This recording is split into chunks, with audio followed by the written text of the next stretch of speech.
So for today's video, mayroon tayong order na styro cutout. So ito yung mga styro natin. So gagawa tayo ng styro cutout. Kunin na natin. Ito yung mga stock kong na styro. Nabibili lang siya sa Angina. Dito medyo madilim ang aking working area. So saksak muna natin. So ayan, may ilaw na. So ito ang aking working area. Dito yan sa taas. May mga plywood cutout po tayo dyan. Yung mga ginagawa natin every month. Tapos mayroon tayong order na cross. Yan, order po yan. So gawa na tayo ng styro. Ito order din to, hindi pa napipick up. So gawa na tayo ng styro. One full size. Ang size ng styro is 2x4. So yan po.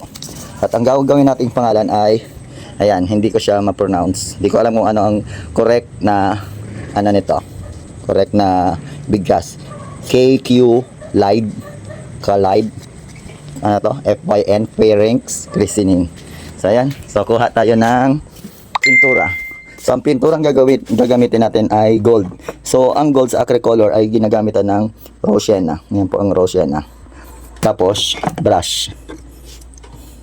Kuha tayo ng brush. Ito mga brush nakababad siya. So ayan. So ayan, medyo damage na yung brush. Guntingin na lang natin. So dito na tayo. Ayan. So ayan, yung tip niya hindi na maayos. So tanggalin natin. Purol ng gunting. Wait lang. So ayan, tinaturn lang natin yung mga sabot-sabot.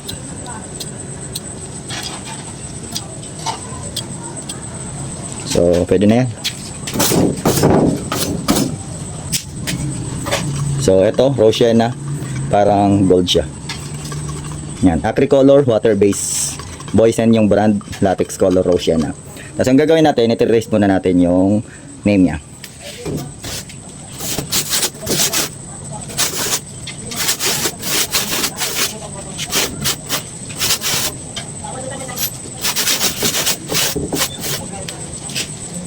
So ayan yung name niya. So gagawin natin is pakakapalin na natin.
So ayan, natapos na natin yung name niya. Tapos naman yung word na christening.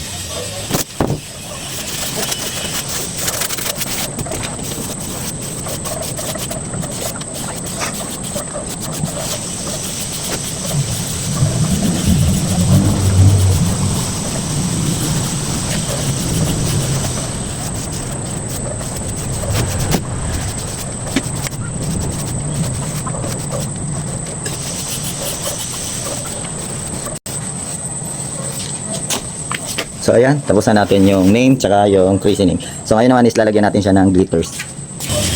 So kung gold yung ginamit natin na glitters ay pintura, gold din yung gagamitin natin glitters. Sa paglagay nito, maganda na basa pa yung pintura doon ang paglagay ng glitters para kapit po yung glitters sa pintura.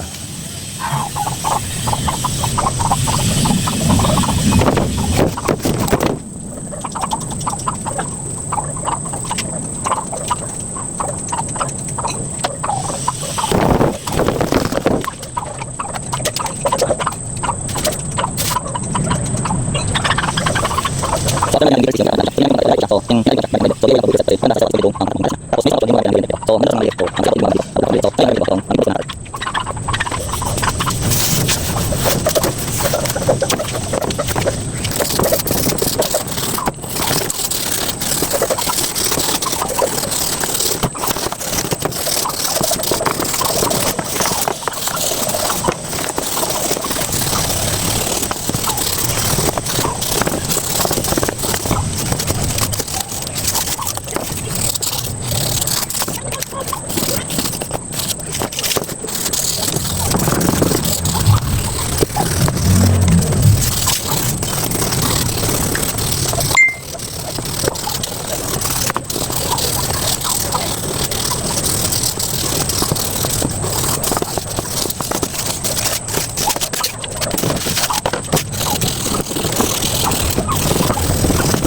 So, ito na ang ating final product po na for pickup na po siya. So, ang gagawin natin yan is patutuyuin na lang. So, sa mga gusto pang mag-order, PM lang po sa akin. Thank you so much.